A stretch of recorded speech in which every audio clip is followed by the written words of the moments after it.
کبھی ایسا ہوا ہے کہ کوئی شخص، کوئی بات یا کوئی یاد آپ کے دل میں ایسے گھر کر لے کہ چاہ کر بھی نہیں نکلتی؟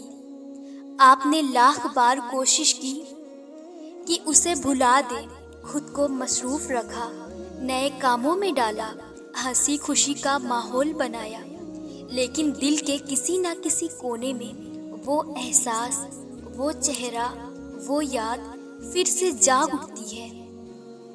یہ ایسا ہی ہے جیسے آپ نے دروازہ بند کر دیا ہو مگر وہ احساس کھڑکی سے واپس آ جائے۔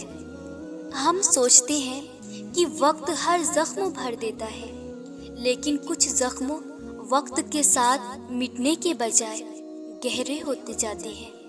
کچھ یادیں، کچھ چہرے، کچھ جملے ہمارے دل میں ایسے محفوظ ہو جاتے ہیں جیسے دل کی دیوار پر نقش ہو گئے ہوں، جنہیں نہ وقت مٹا سکتا ہے، نہ فاصلہ، نہ مصروفیت۔ رات کے پچھلے پہر جب سب سوئے ہوتے ہیں، کائنات خاموشی میں ڈوبی ہوتی ہے، چاند اپنی مدھم روشنی سے زمین کو چھو رہا ہوتا ہے، تو آپ کے دل میں وہی سوال گردش ہونے لگتا ہے، یا اللہ، آخر یہ خیال میرے دل سے کیوں نہیں جا رہا؟ یہ سوال صرف ایک سوال نہیں ہوتا، یہ ایک پکار ہوتی ہے، ایک التجا، ایک بے بسی کی آہ۔ آپ جانتے ہیں کہ آپ نے سب کچھ کر لیا، دعائیں کی، صبر کیا، خود کو سنبھالنے کی کوشش کی، مگر پھر بھی وہ خیال آپ کا پیچھا نہیں چھوڑتا۔ یہاں ایک حقیقت سمجھنا ضروری ہے، ہر خیال، ہر جذبہ، ہر یاد ہمارے دل میں اپنی مرضی سے نہیں آتی۔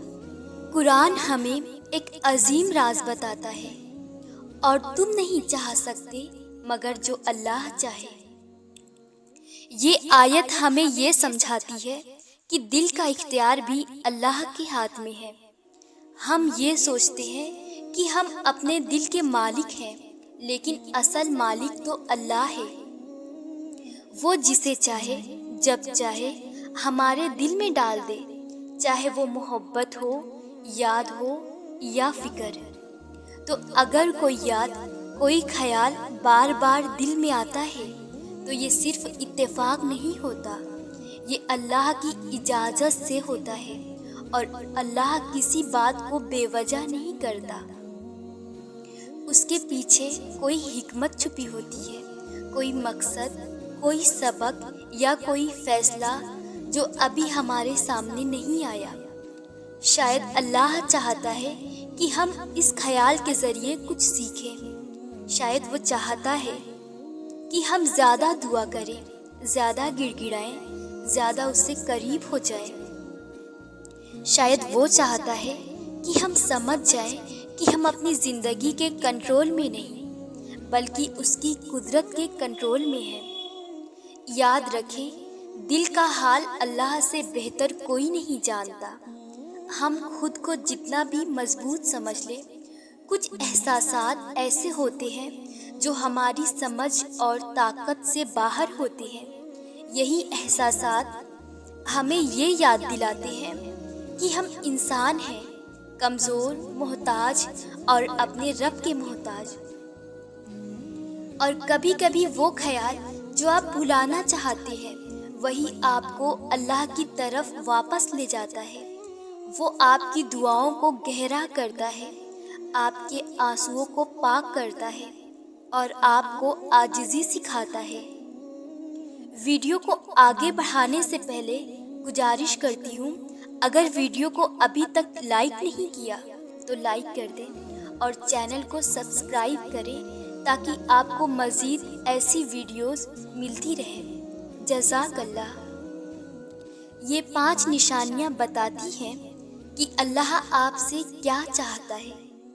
پہلی نشانی ہے، اللہ آپ کا دل آزما رہا ہے۔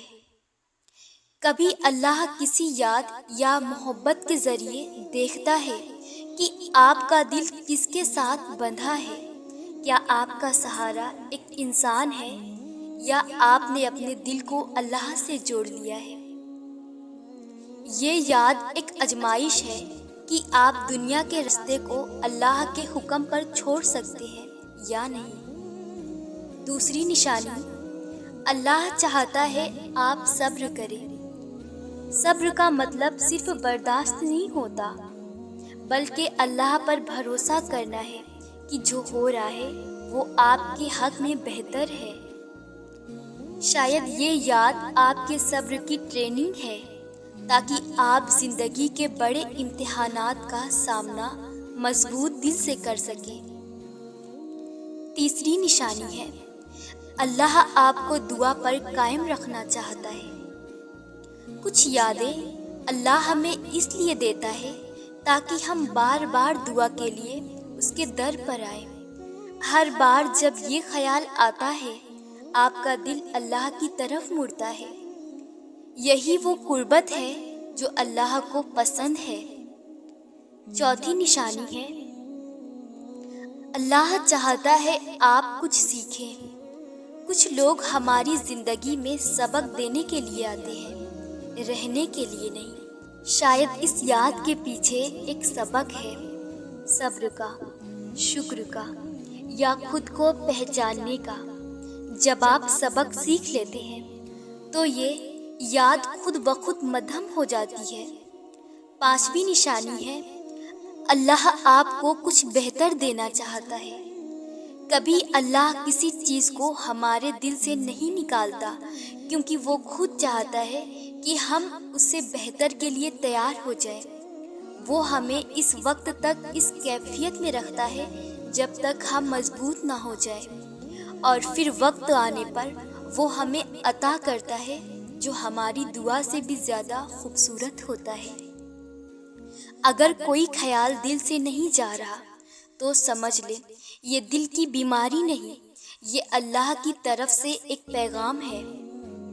شاید اللہ چاہتا ہے کہ آپ اس پر بھروسہ کرنا سیکھیں، دعا پر قائم رہیں اور اپنے دل کو دنیا کی محبت سے زیادہ اس کی محبت سے بھر لیں۔